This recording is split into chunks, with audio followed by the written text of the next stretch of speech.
Hello दोस्तों, मैं सरला Yadav SY Hindi platform पर एक बार फिर से आप सभी का हार्दिक अभिनंदन करती हूं। और हमारी चल रही है आरो भाग 1 का पद्य खंड। आरो भाग 1 आरो भाग 1 का हम पढ़ रहे हैं पद्य खंड, जिसमें से मैं आपको 6 कविताएं पढ़ा चुकी हूँ। जिस किसी बच्चे ने भी नहीं देखी है और जो हमारे चैनल के साथ जुड़ा हुआ है, हो सकता है उसकी कोई वीडियो रह गई हो, तो आप चैनल को सब्सक्राइब ज़रूर कर लेना और बेल आइकन पर प्रेस कर लेना, ताकि आने वाली हर एक वीडियो का नोटिफिकेशन आप तक पहुंच सके। तो 6 कविताएं हम पढ़ चुके हैं और आज हम 7वीं पढ़ रही हैं। और 7वीं जो है हमारी कविता न होकर क्या है, गज़ल है, जिसकी गज़ल की रचना की है दुष्यंत कुमार जी ने। गज़ल जो लिखी हैं, गज़ल है ये, और दुष्यंत कुमार जी ने लिखी हैं। तो आज हम ये पढ़ेंगे गज़ल। तो गज़ल पढ़ने से पहले आप सभी को पता है कि ये टॉपिक जो है हमारा किसके लिए इम्पोर्टेंट रहने वाला है। एस्टेट जो अभी आने वाला है, दिसंबर के फर्स्ट वीक में होने की कह रही हैं। एस्टेट, TGT, PGT एस्टेट वाले बच्चे और आपके जो HPSC सब्जेक्टिव है वो बच्चे भी हमारे साथ जुड़ सकते हैं, क्योंकि उनका भी यही सिलेबस है। KVS, DSSB, AMRS सभी का यही सिलेबस है। तो आप यहाँ से हमारे साथ जुड़ सकते हैं। चैनल को सब्सक्राइब कर लीजिएगा अगर चैनल पर आप नए हैं तो। और जो पहले की वीडियो आपने नहीं देखी है तो प्लेलिस्ट में आप जाके देख सकते हैं। आदिकाल हमने संपूर्ण करवा सकता है। एस्टेट वाले स्टूडेंट्स एक बार ज़रूर ध्यान दें कि आदिकाल की वीडियो हमने सारी आदिकाल की वीडियो हम डाल चुके हैं। भक्ति काल हमने शुरू कर रखा है, उसकी 2 वीडियो मैं डाल चुकी हूँ। तो आप जुड़े रहिए हमारे साथ। मैं केवल आपको वही कंटेंट देती हूँ जो आपके एग्ज़ाम के लिए महत्वपूर्ण होते हैं। और सीधा सीधा आपसे को वहाँ से पेपर में प्रश्न देखने को मिलेगा। आप चाहे पुराने प्रश्न पत्र उठाकर देख लीजिएगा। एस्टेट के सीधे क्वेश्चंस आपको वहाँ से मिलेंगे। मैंने अपना 4 बार एस्टेट क्वालिफाई किया और चारों बार मैंने 45 प्लस मार्क्स 60 में से लिए। तो जो मैं आपको पढ़ा रही हूँ यही सब मैंने पढ़ कर लिए थे। तो आप भी उसे ज़रूर पढ़िएगा। और अब हम पढ़ रहे हैं HPSC का सिलेबस, हम अपने चैनल पर करवा रहे हैं। तो देखते रहिए बारी बारी, मैं आपको बताती जाती हूँ, पदों की व्याख्या भी बताती हूँ, साथ में बनने वाले प्रश्न उत्तर भी बताती हूँ, और उसके साथ ही क्या कुछ हमारे पेपर में आ सकता है, जीवन परिचय भी बताती हूँ। तो आप बने रहिए हमारे साथ अपने SY हिंदी प्लेटफॉर्म पर। शुरू करते हैं हम दुष्यंत कुमार जी की, और गज़ल है ये, ना कोई कविता है ना ही कोई पद है, ये गज़ल है दुष्यंत कुमार जी की। और दुष्यंत कुमार जी हिंदी साहित्य में गज़ल की विधा को लाने का जो श्रेय जाता है वो दुष्यंत कुमार जी को ही जाता है। दुष्यंत कुमार जी परदेसी नाम से लिखते थे पहले, परदेसी नाम से अपनी काव्य रचना करते थे, अपनी रचनाएं लिखते थे। और भोपाल में जो है इन्हें साहित्यिक जंगल का राजा कहा जाता था। और गज़ल की विधा को हिंदी में प्रतिष्ठित करने का श्रेय अकेले दुष्यंत को ही जाता है। तो ये था गज़ल के बारे में। तो हम देख लेते हैं गज़ल के जो हमारे यहाँ पर पैराग्राफ दिए गए हैं वो हम थोड़ा सा बाद में देखेंगे। पहले हम इसका लेखक परिचय देख लेते हैं। मेरे सीने में नहीं तो तेरे सीने में सही, हो कहीं भी आग लेकिन आग जलनी चाहिए। दुष्यंत कुमार जी कहते हैं इन पंक्तियों में कि तेरे सीने में नहीं तो मेरे सीने में सही, मेरे सीने में नहीं तो तेरे सीने में सही, हो कहीं भी आग लेकिन आग जलनी चाहिए। मतलब ये है कि अन्याय के प्रति आवाज़ उठनी चाहिए। मेरे सीने में न सही, आपके सीने में, मतलब कहीं पर भी चिंगारी जलनी चाहिए, आग लगनी चाहिए, अर्थात अन्याय के प्रति आवाज़ उठनी चाहिए, यहाँ नहीं तो वहाँ उठनी चाहिए। तो ये जो पंक्तियाँ हैं ये किनकी हैं, सीधी सीधी आपके पेपर में आ सकती हैं। तो ये पंक्तियाँ हैं दुष्यंत कुमार जी की, और कहाँ से ली गई है, साए में धूप जो इनका संग्रह है उसमें से ली गई हैं। बारी बारी हम देखते जाते हैं। दुष्यंत कुमार जी का जीवन परिचय। दुष्यंत कुमार जी का जो जन्म है 1933 राजपुरा नवादा गांव उत्तर प्रदेश में हुआ। दोस्तों कई आपके इसके जो आप देख रहे होंगे किसी भी चैनल पर, तो इनके जन्म के आगे का जो सन बताते हैं आप देखेंगे कि कहीं कुछ लिखा हुआ मिलता है, कहीं कुछ मिलता है। तो इससे अच्छा है कि आप जो NCERT का डाटा है आप वही लिखिए, हो सकता है उसमें कहीं पर गलत भी हो। तो मैं सिर्फ NCERT की ही बातें बताती हूँ। जन्म जो है इनका 1933 में हुआ, राजपुर नवादा गांव में हुआ और उत्तर प्रदेश में हुआ। कहने को हम कह सकते हैं कि दुष्यंत कुमार जी का जन्म उत्तर प्रदेश के राजपुर नवादा गांव में सन 1933 में हुआ। अब इनकी प्रमुख रचनाओं का हम देखते हैं। सूर्य का स्वागत, आवाज़ों के घेरे, साए में धूप, जलते हुए वन का बसंत, ये हैं इनकी काव्य रचनाएं। दोस्तों, हमें जीवन परिचय अगर पेपर में आता है तो किस प्रकार से लिखनी है मैं पिछली सारी वीडियो में बताती जा रही हूँ, लेकिन एक बार फिर से थोड़ा मोटे तौर पर बता देती हूँ, क्योंकि हो सकता है कोई विद्यार्थी हमारे चैनल पर आज ही जुड़ा हो। तो आज जिसको कुछ समझ में नहीं आ रहा हो तो मैं 8-10 जीवन परिचय पहले भी करवा चुकी हूँ आरो भाग 2 के, तो वहाँ से भी आप देख सकते हैं। तो ये है हमारा किस तरीके से लिखना, आपको पहला हेडिंग आपको बनाना है जीवन परिचय का, जीवन परिचय का, और सॉरी, पहला हेडिंग है आपका जीवन परिचय, और दूसरा हेडिंग आपका हो जाता है रचनाएं, और तीसरा हो जाता है काव्यगत विशेषताएं, और चौथा हो जाता है भाषा शैली। तो इस तरीके से आपको बांटना है, क्योंकि इस तरीके से आपको 4 पॉइंट्स में 5 पॉइंट्स में आप बांट सकते हैं। तो ऐसे आपको लिखना है, जन्म और मृत्यु, उसकी शिक्षा दीक्षा जहाँ पर भी हुई, ये सब आपको उसी में लिखना है जीवन परिचय में। तो इनका जो जन्म था 1 सितंबर आप कह सकते हैं, 1 सितंबर 1933 को उत्तर प्रदेश के राजपुर नवादा गांव में हुआ, और बिजनौर, उत्तर प्रदेश के बिजनौर जिले के राजपुर नवादा में एक संपन्न परिवार में हुआ। और उनने इनकी आरंभिक शिक्षा जो थी मुजफ्फरनगर में हुई थी। मुजफ्फरनगर में हुई। सन 1949 में उन्होंने नहरोर से हाई स्कूल की परीक्षा उत्तीर्ण की। ये इस तरीके से ना बच्चों के लिखने का हो जाता है। तो मैं ये कुछ ज़्यादा आपको नहीं बताती हूँ, लेकिन मैंने शुरू में जो आपको सब बातें बताई ये आप यहाँ पर लिख सकते हैं। और अब हम बात करें इनकी मृत्यु की, तो इनकी मृत्यु हुई थी 1975 को। यहाँ पहले आप कहेंगे कि मैम आपने रचनाएं नहीं बताई और पहले आपने मृत्यु बता दी। तो मैं ये कह रही हूँ कि आसान है याद रखना।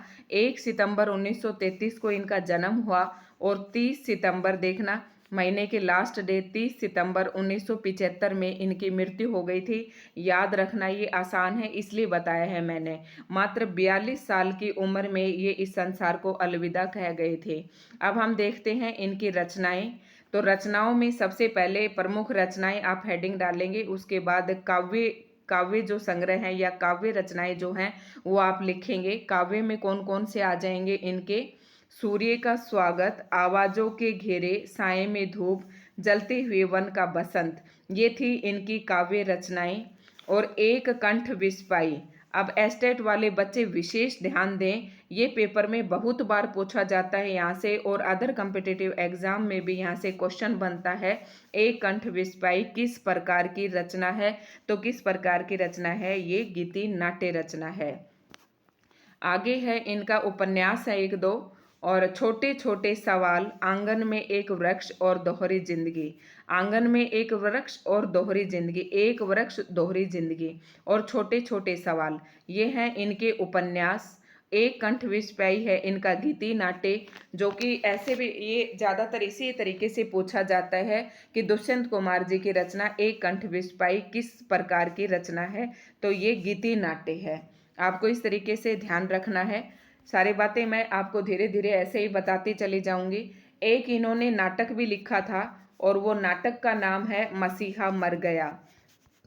मसीहा मर गया। लेकिन आप देखेंगे कि मसीहा मर गया ये इनका एक नाटक भी है, और गीति नाट्य एक कंठ विस्पाई है। काव्य रचनाएं भी मैंने आपको बता दी हैं। और इनका जो हमारे हिंदी साहित्य में अगर योगदान देखें तो सबसे ज़्यादा योगदान इनका गजल में ही है। अब हम इन्हीं के बारे में पढ़ेंगे। दुष्यंत कुमार का साहित्यिक जीवन इलाहाबाद से आरंभ हुआ, यानी कि इन्होंने अपने साहित्य जीवन का कहाँ से आरंभ किया, इलाहाबाद से किया। वहाँ की साहित्यिक संस्था परिमल की गोष्ठियों में वे सक्रिय रूप से भाग लेते रहे। परिमल एक संस्था थी जिसमें अनेक साहित्यकार भाग लेते थे, तो दुष्यंत कुमार जी ने भी परिमल की जो है गोष्ठियों में सक्रिय रूप से भाग लेते रहे, और नए पत्ते जैसे महत्वपूर्ण पत्र के साथ भी जुड़े रहे। तो नए पत्ते ये क्या थे, पत्र था, ये पत्र का नाम था। और ये परिमिल एक संस्था का नाम था। इनसे ये जुड़े रहे तो इनको साहित्य जगत में एक विशेष पहचान मिली। इलाहाबाद से इन्होंने अपने साहित्य जीवन की शुरुआत की। आजीविका के लिए आकाशवाणी और बाद में मध्य प्रदेश के राजभाषा विभाग में काम किया। आजीविका चलाने के लिए इन्होंने आकाशवाणी में काम किया और बाद में ये मध्य प्रदेश के राजभाषा विभाग में काम किया। अल्प आयु में ही इनका देहावसान हो गया, जैसे कि मैंने बताया कि 42 वर्ष की उम्र में ही ये इस संसार से चल बसे थे। किंतु इस छोटे जीवन की साहित्यिक उपलब्धियां कुछ छोटी नहीं है। गजल की विधा को हिंदी में प्रतिष्ठित करने का श्रेय अकेले दुष्यंत को ही जाता है। ये मैंने आपको शुरू में ही बता दिया था। उनके कई शेर साहित्यिक एवं राजनीतिक जमावड़ों में लोकोक्तियों की तरह दोहराए जाते हैं। देखो, जब हम अपनी आम भाषा में, अपनी क्षेत्रीय भाषा में जब हम बात करते हैं तो अधिकतर हम लोकोक्तियों का प्रयोग करते हैं। तो उसी प्रकार से जो राजनीतिक जमावड़े होते हैं या साहित्यिक गोष्ठियाँ होती हैं, वहाँ पर इनके शेर जो हैं बहुत ज़्यादा बोले जाते हैं। सुना देते हैं ना हम कोई भी, तो शेर कहते हैं। गजल के अंदर हमारी हिंदी काव्य रचना में जो हमारे पद होते हैं, जैसे सूरदास के पद हैं, कबीरदास के पद हैं, उसी प्रकार से गजल में शेर होते हैं।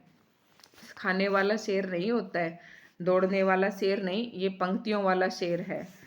और साहित्यिक गुणवत्ता से समझौता न करते हुए भी दुष्यंत ने लोकप्रियता के नए प्रतिमान कायम किए हैं। एक कंठ विस्मय शीर्षक गीति नाट्य हिंदी साहित्य के महत्वपूर्ण एवं बहुप्रशंसित कृति है। मैंने बताया कि यहाँ से एक क्वेश्चन आपका बनता ही बनता है। ये सब बातें तो इन्हीं के बारे में बता रखी हैं, ये आप सारा लिख सकते हैं। आगे है, यहाँ दुष्यंत जी की जो गजल दी गई है, यानी कि नीचे हम अभी जो गजल पढ़ेंगे इसके बारे में हम बात कर रहे हैं, इस गजल के बारे में हम बात कर रहे हैं। अभी जब हम जीवन परिचय पढ़ रहे हैं तो देखते हैं कि दुष्यंत कुमार जी की इस गजल के बारे में क्या कहा गया है। यहाँ दुष्यंत जी की जो गजल दी गई है वह उनके गजल संग्रह साए में धूप से ली गई है। साए में धूप क्या है? इनका गजल संग्रह है और उसी संग्रह में से जो अभी हम पढ़ेंगे ये 5 शेर लिए गए हैं। गजलों में शीर्षक देने का कोई चलन नहीं है, इसलिए यहाँ कोई शीर्षक नहीं दिया जा रहा है। जैसे हमारे कविताओं का शीर्षक होता है, जैसे हमने अभी पीछे पढ़ी थी घर की याद और वे आंखें, तो इस तरीके से गजल में शीर्षक कोई भी नहीं होता है। ठीक है, गजल में शीर्षक देने का कोई मतलब प्रावधान नहीं होता है। गजल एक ऐसी विधा है जिसमें सभी शेर अपने आप में मुकम्मिल और स्वतंत्र होते हैं। अब मैं आपको नीचे एक बार उससे बता देती हूँ, पहले ये पढ़ लेते हैं। गजल एक ऐसी विधा है जिसमें सभी शेर अपने आप में मुकम्मिल और स्वतंत्र होते हैं। उन्हें किसी क्रम व्यवस्था के तहत पढ़े जाने की दरकार नहीं रहती है। इसके बावजूद 2 चीज़ें ऐसी है जो इन शेरों को आपस में गूंथकर एक रचना की शक्ल देती हैं। एक पहला क्या है? रूप के स्तर पर तुक का निर्वाह, और दूसरी क्या है? अंतर वस्तु के स्तर पर मिजाज का निर्वाह। 2 वस्तुएं ऐसी हैं जिन्होंने इन सभी को गूंथ कर रख रखा है। अब मैं आपको यही सारी बातें, ये जो बातें मैंने आपको बताई हैं, ये 2 लाइनें मैं आपको गजल में चलकर बताती हूँ। क्या कह रहा है कि जो गजल का क्या करते हैं कि जो हमारी कविताएं होती हैं, उनका हर एक पैराग्राफ जो होता है, यहाँ पर जो नाम होता है, जो शीर्षक होता है कविता का, वो इन सब से गुथा हुआ होता है, इन सभी दोहों से आपस में गुथा हुआ होता है। लेकिन गजल के अंदर जो ये एक शेर है हमारा, ये अपने आप में स्वतंत्र है और इसके लिए कोई बाध्यता नहीं है कि पहला जो शेर है वो दूसरे से जुड़ा हुआ हो और दूसरा जो है तीसरे से जुड़ा हुआ हो। इस तरह का इसमें कोई क्रम विधान या कोई व्यवस्था नहीं होती है। लेकिन फिर भी यहाँ पर दुष्यंत कुमार जी कह रहे हैं कि फिर भी इन शेरों में कुछ तो ऐसा है जिसे हम पढ़ते हैं तो ऐसा लगता है कि आपस में एक दूसरे से गुथे हुए हैं, यानी कि क्रमबद्ध हैं। तो उसके लिए लेखक ने 2 ही बातें बताई हैं। एक तो इनका लास्ट में जो है तुक निर्वाह हो रहा है। देखो, कहा लिए लिए मिल रहा है, तुक मिला हुआ है सभी में। देखना, पढ़ के देखेंगे हम तो ये तुक सा मिलता हुआ आपको दिखाई देता है। पढ़कर देखो, या दरख्तों के साए में धूप लगती है, चलो यहाँ से चले और उम्र भर के लिए। तो यहाँ से आपस में एक तुक निर्वाह हो रहा है। और अगर आपस में हम इनकी विषय वस्तु देखें, विषय वस्तु यानी कि कहने का जो भावार्थ है वो भी सारे में एक जैसा ही नजर आता है, यानी कि आपस में जुड़ा हुआ नजर आता है। तो ये वैसे तो क्रमबद्ध होना कोई जरूरी नहीं होता है गजल में, लेकिन फिर भी यहाँ दुष्यंत जी की जो गजल दी गई हैं इनमें दो बातें ऐसे हैं जो इनको आपस में गुथा कर रखती हैं। एक तो इसमें तुक तुक निर्वाह अच्छे से हो रखा है, और दूसरा इनकी जो विषय वस्तु है अंदर की जो, वो सारी एक क्रम रूप से है। अब कैसे है वो मैं आपको जब पढ़ाऊंगी तो आपको बताती हूँ, ठीक है। इसके बावजूद दो चीजें ऐसी है जो इन शेरों को आपस में गूंथकर एक रचना की शक्ल देती हैं। एक तो रूप के स्तर पर तुक का निर्वाह, और नंबर दो पर क्या है, अंतर वस्तु के स्तर पर। अंतर वस्तु मतलब आपस में एक दूसरे पैराग्राफ में, एक दूसरे शेर में जो बात कही गई है वो आपस में गुथी हुई है। जैसा कि आप देखेंगे यहाँ पहले शेर की दोनों पंक्तियों का तुक मिलता है, और उसके बाद सभी शेरों की दूसरी पंक्ति में उस तुक का निर्वाह होता है। ये मैंने आपको अभी गजल के पास ले जाकर दिखाया था। आमतौर पर गजल के शेरों में केंद्रीय भाव का होना जरूरी नहीं है। आप देखो केंद्रीय भाव क्या होता है, जैसे अभी हमने घर की याद कविता पढ़ी थी, मान लो पीछे कौन सी पढ़ी थी, घर की याद। तो पूरी कविता में क्या था, घर का ही घर ये केंद्र बिंदु था, ये इसकी विषय वस्तु थी घर की याद, ये केंद्र था यहाँ पर। तो सारी कविता इन्हीं के आसपास घूम रही थी। लेकिन गजल में ऐसा बिल्कुल भी नहीं है। इसमें एक पूरी गजल जो पांच चार शेर दिए गए हैं उनमें केंद्रीय भाव का होना जरूरी नहीं होता है, क्योंकि हर जो शेर है अपने आप में क्या होता है, शेर जो है अपने आप में स्वतंत्र होता है। लेकिन पूरी गजल एक खास मन, ये जो है हम गजल जो पढ़ रहे हैं इसमें कोई एक केंद्रीय भाव का होना जरूरी तो नहीं है, लेकिन यह पूरी गजल एक खास मन स्थिति में लिखी गई जान पड़ती है। ऐसा लगता है कि कवि ने एक मन की स्थिति बनाकर अपने मन में तैयार करके ही इस गजल को लिखा है। राजनीति और समाज में जो कुछ चल रहा है उसे खारिज करने और विकल्प की तलाश को मान्यता देने का भाव एक तरह से इस गजल का केंद्रीय सूत्र बन गया है। क्या कहा है इन्होंने, राजनीति और समाज में जो कुछ चल रहा है उसे खारिज करने मतलब उसका विरोध करना चाहता है कवि, और विकल्प की तलाश मतलब ये नहीं, ये आप देखेंगे कि दुष्यंत कुमार जी उस चीज का विद्रोह तो करते हैं, लेकिन विद्रोह केवल नाम मात्र नहीं है, केवल शोर शराबा करने के लिए विद्रोह नहीं करते। ये क्या करते हैं, उस विद्रोह के पीछे क्या होता है, इनका एक उद्देश्य होता है और वह उस उद्देश्य की पूर्ति भी करना चाहते हैं। तो यहाँ पर क्या कहा है, राजनीति और समाज में जो कुछ चल रहा है उसे खारिज करने, और खारिज कर दिया, खत्म तो कर दिया, उसकी जगह वो दूसरा विकल्प भी सुझाते हैं। मान्यता देने का भाव एक तरह से इस गजल का केंद्रीय सूत्र बन गया है। इस प्रकार दुष्यंत जी की गजल हिंदी गजल का सुंदर नमूना प्रस्तुत करती है। तो ये मैंने आपको बताया, और अभी हम इनकी गजल पढ़ेंगे आराम से बारी बारी करके, एक एक पंक्ति को बड़े ध्यान से आप हमारे साथ देखते रहना। अब मैं थोड़ा सा आपको इनकी दुष्यंत कुमार जी के जीवन परिचय के अंदर इनकी काव्यगत विशेषताएं और थोड़ा सा बता देती हूँ। काव्यगत विशेषताएं आप लिखेंगे कि इनमें आत्मगत पीड़ा की अनुभूति हुई है। आत्मगत आत्मगत पीड़ा की अनुभूति हुई है। दूसरा क्या है, एक प्रगतिशीलता है इनकी। देखो आप जब कविता पढ़ेंगे तो आप निष्कर्ष निकाल सकेंगे कि हाँ सच में प्रगतिशीलता दिखाई दे रही है। और परंपरा की नवीन व्याख्या मतलब जो कुछ पुराना चलता आ रहा है उसको थोड़ा सा नए विकल्प के साथ स्वीकार करने में विश्वास रखते हैं, और थोड़ी सी विद्रोही स्वर के हैं। लेकिन मैंने बताया कि इनका विद्रोह केवल शोर शराबा मचाने के लिए नहीं है, इसके पीछे इनका एक उद्देश्य भी होता है, और उद्देश्य को प्रकट करने वाला स्वर होता है। ठीक है। इनकी रचनाओं में जो व्यवस्था को बदलने की बेचैनी और व्याकुलता इनकी रचनाओं में देखी जा सकती है। जैसे कि इनकी एक कुछ खास एक पंक्तियां हैं। ये लिखते हैं कि सिर्फ हंगामा खड़ा करना मेरा मकसद नहीं, मेरी कोशिश है कि ये सूरत बदलनी चाहिए। मेरे सीने में नहीं तो तेरे सीने में कहीं भी हो आग, लेकिन आग जलनी चाहिए। ये तो इस प्रकार से कह सकती है कि विद्रोही स्वर के हैं। तो ये थी इनकी। और भाषा शैली की अगर बात करें तो आपको पता ही है इनकी, जब ये पढ़ेंगे आप गज़ल तो पूरी देखेंगे कि उर्दू और फारसी के जो शब्द इनमें लिए गए हैं और काव्य की विभिन्न शैलियों का भी सफल प्रयोग किया है। और इनको ना गीत और गज़ल में एक विशेष सफलता प्राप्त थी। गीत और गज़ल में ये विशेष रूप से लोकप्रिय थे। और इन्होंने क्या कहा है अपनी गज़ल में, इन्होंने क्या कहा है, अनुभूति दी है, अभिव्यक्ति की ईमानदारी दिखाई है और सहज अभिव्यक्ति इन्होंने दी है। तो अब हम ये पढ़ लेते हैं इनकी गज़ल। देखना, इसको बहुत अच्छे से हम पढ़ेंगे। कहाँ तो तय था चिरागा हर एक घर के लिए, कहाँ चिराग मैसर नहीं शहर के लिए। अब मैसर का मतलब होता है उपलब्ध। मैसर का मतलब होता है उपलब्ध।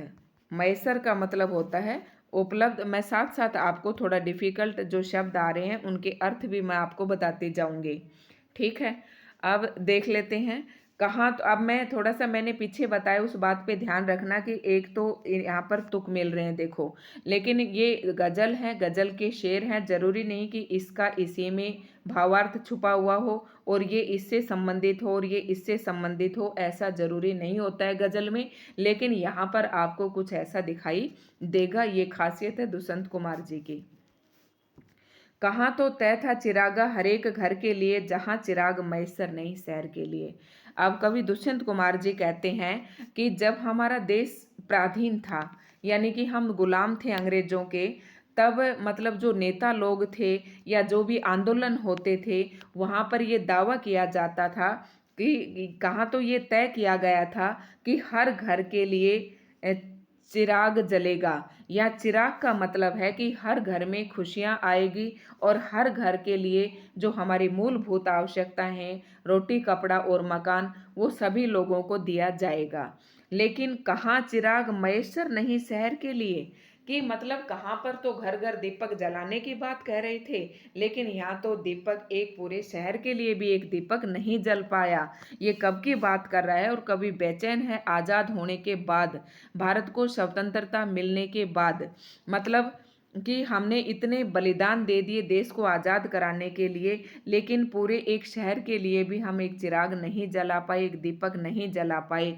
कहाँ तो हमने ये बात कही थी कि हम हर घर के लिए दीपक जलाएंगे, और दीपक जलाने का मैंने आपको अभी अभी भावार्थ बताया कि हर लोगों को जो दैनिक आवश्यकताएं हैं, मूलभूत आवश्यकताओं की पूर्ति करवाएंगे, सभी लोगों को शिक्षा दी जाएगी, गरीबी को दूर किया जाएगा। इस तरह के आपको पता है कि वादे सभी लोग करते हैं। तो इसमें यही बात कहा गया है, यहाँ दरख्तों के साये में धूप लगती है। मतलब आगे कवि ने क्या कहा है कि यहाँ दरख्तों के साये में धूप लगती है, चलो यहाँ से चलें, चलो यहाँ से चलें और उम्र भर के लिए चलें। अब दरख्तों से साये का क्या मतलब है? मतलब यहाँ पर दरख्त किसको कहा है? दरख्त कहा है इन्होंने अपनी स्वतंत्रता को, कि हमारे यहाँ दरख्तों के साए में धूप लगती है। कवि कह रहे हैं कि यहाँ तो मतलब एक तरीके से आप सीधा सीधा इसका मतलब देखेंगे कि यहाँ पर तो वृक्षों के नीचे बैठने पर भी हमें धूप लग रही है। कवि कहता है कि चलो हम यहाँ से चलते हैं और उम्र भर के लिए कहीं दूर चले जाते हैं। अर्थात कवि का भावार्थ यह है कि इस स्वतंत्र देश में भी हमें अभी भी डर लगता है।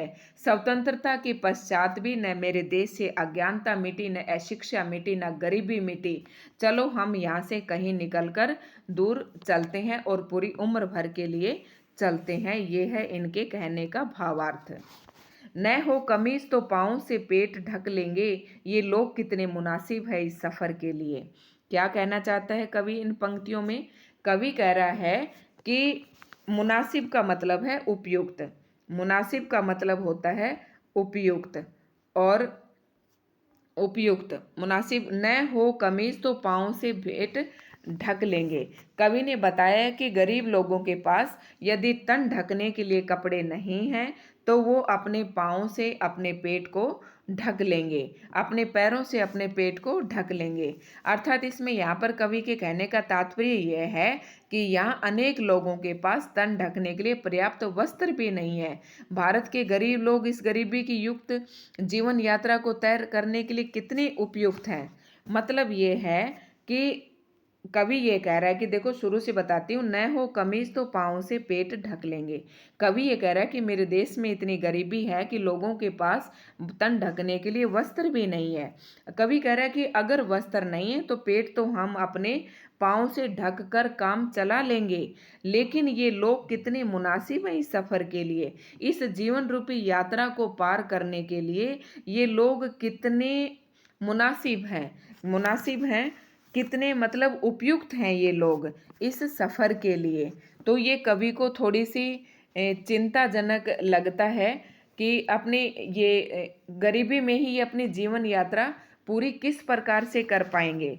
मतलब ये गरीबी के कारण अपनी जीवन यात्रा को किस प्रकार से पूरी कर पाएंगे। माना कि इनके पास वस्त्र नहीं है तो ये अपने पैरों से पेट को ढक लेंगे, लेकिन ये लोग इस जीवन यात्रा को किस प्रकार से पूरा कर पाएंगे, यहाँ पर ये कवि ने कहना चाहे। और एक इसका आप भावार्थ ये भी निकाल सकते हैं कि ये लोग, अगर हम देश को किस प्रकार से उन्नत कर सकते हैं, ये लोग जब जिनके पास तन ढकने के लिए वस्त्र तक नहीं है तो वो देश को उन्नति के मार्ग पर कैसे ले जा सकते हैं। तो आई होप आप अच्छे से, उम्मीद है, समझ गए होंगे। खुदा नहीं न सही आदमी का ख्वाब सही, कोई हसीन नज़ारा तो है नज़र के लिए। आप देखना ये क्या बातें कही गई हैं यहाँ पर कि ईश्वर नहीं है तो कोई बात नहीं है, हमें कोई खुदा नहीं न सही आदमी का ख्वाब सही। कह रहा कि भगवान नहीं है तो कोई बात नहीं, अगर इन गरीबों पर दया नहीं करता तो कोई चिंता की बात नहीं है। लेकिन जो कोई कह रहा कि खुदा नहीं न सही, और कोई इन लोगों पर अपनी दया भावना नहीं दिखाता तो न सही, लेकिन ये आदमी अपने ख्वाब तो देख सकते हैं, अपनी ज़िंदगी के ख्वाब तो देख सकते हैं। कोई हसीन नज़ारा तो है नज़र के लिए, एक हसीन ख्वाब तो है कम से कम इनकी आंखों में। अर्थात कवि के कहने का भावार्थ ये है कि मनुष्य अपने सपने तो सजो सकता है, उसके वास्तविक जीवन में कोई सुख या सुंदरता नहीं है तो कोई बात नहीं, वो अपने इसमें सपनों में तो सुंदर नज़ारा देख सकता है। मतलब अपने सपने तो संजो सकता है ना, कि अपने भावी जीवन के बारे में अच्छा सुंदर दृश्य देख सकता है। तो सुख में तो, कल्पना में तो सुख की कल्पना तो कर सकता है कम से कम। ये इसके कहने का भावार्थ है। अब आगे है, वे मुतमईन है कि पत्थर पिघल नहीं सकता।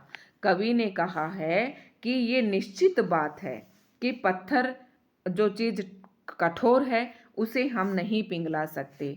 मैं बेकरार हूँ आवाज़ में असर के लिए, मैं बेकरार हूँ आवाज़ में असर के लिए। तो कवि का कथन है कि यहाँ पर कवि ने क्या कहा है कि जो यहाँ पर करारा व्यंग्य किया है किसके ऊपर, जो हमारे देश के राजनीतिक जो ठेकेदार हैं उनके दिलों को इन्होंने कठोर पत्थर के सदृश बताया है। और पूरे देश में कवि जो है अपनी आवाज़ को पूरे देश में उठाने के लिए, फैलाने के लिए व्याकुल है, बेचैन है। कवि जो है निरंतर प्रयास कर रहा है कि उसकी आवाज़ पूरे देश में एक उजाला फैला दे। और यहाँ हमारी जो शासन व्यवस्था है उस पर भी करारा प्रहार किया है कि इन लोगों का जो दिल है वो पत्थर दिल है, वो किसी की गरीबी से, किसी की अशिक्षा से, किसी की भूखमरी से ये पत्थर दिल बिल्कुल भी नहीं पिघलता। और कवि कहता है कि मैं बेकरार हूँ आवाज़ में असर के लिए, कि लोग मेरे साथ मिले और मैं इस अपनी आवाज़ को उठाऊं और शासन व्यवस्था को थोड़ा हिलाएं, ताकि उनको जागरूक कर सकें, ताकि वो देश के भविष्य के लिए कुछ कर सकें, देश की जनता के लिए कुछ कर सकें। इसके लिए कवि जो है आवाज़ उठाना चाहता है।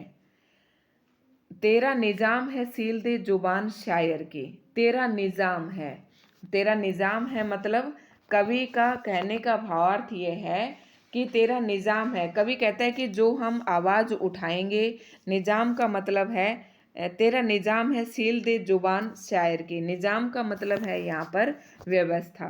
निज़ाम का मतलब है व्यवस्था, यहाँ लिख देती हूँ मैं, व्यवस्था। निज़ाम का मतलब है व्यवस्था। और एक यहाँ एहतियात आया है, तो एहतियात का मतलब है सावधानी। एहतियात का मतलब है सावधानी। देखो अब इसका भावार्थ हम अच्छे से समझेंगे।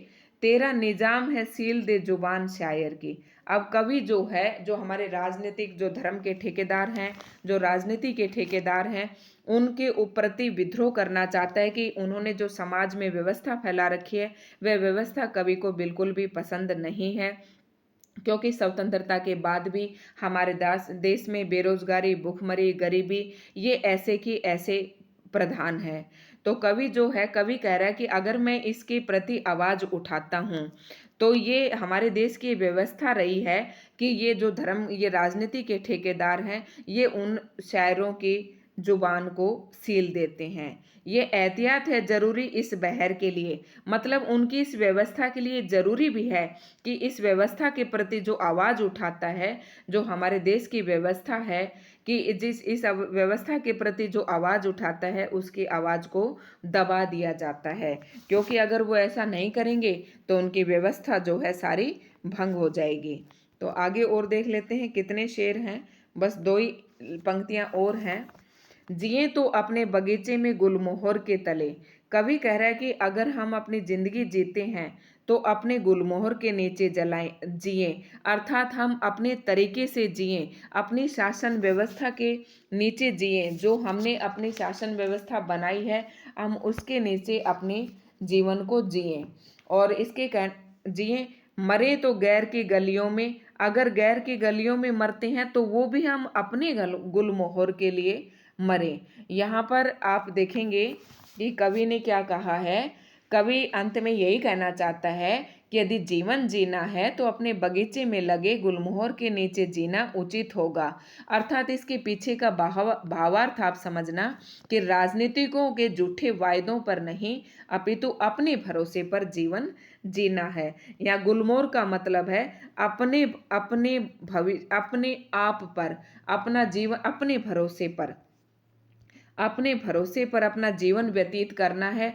और अगर हम दूसरे की गलियों में मरते हैं तो वो भी हम अपने ही दूसरों मतलब गैर के शासन में भी अगर हम मरते हैं तो वो भी हम अपने ही सुख सुविधाओं के लिए मरे। और अगर अपने देश में मरते हैं तो वो हम अपने लिए मरे। तो ये था हमारे दुष्यंत जी की जो गजल थी।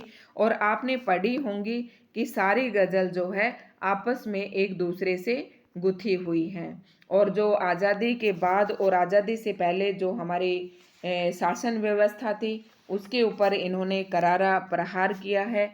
और ये साए में धूप गज़ल में से ली गई है यहाँ पर। और इस गज़ल का एक जो मुख्य भाव है इसमें यही है कि जो मानवीय पीड़ा है उसको यथार्थ के धरातल पर अनुभव करके इन्होंने अभिव्यक्त किया है। और जो स्वतंत्रता प्राप्ति के पश्चात देश की जो स्थिति उभर कर सामने आई है उसके ऊपर भी इन्होंने क्या किया है, अपना जो स्थिति उभर कर सामने आई है उसे उजागर किया है। ठीक है, तो ये थी हमारी दुष्यंत कुमार जी की गजल जो कि हमने पूरी पढ़ी। दोस्तों, अब मुझे उम्मीद है कि आप सभी को समझ में आ गई होगी। तो अगर आपको वीडियो पसंद आई हो तो चैनल को लाइक एंड सब्सक्राइब जरूर करें।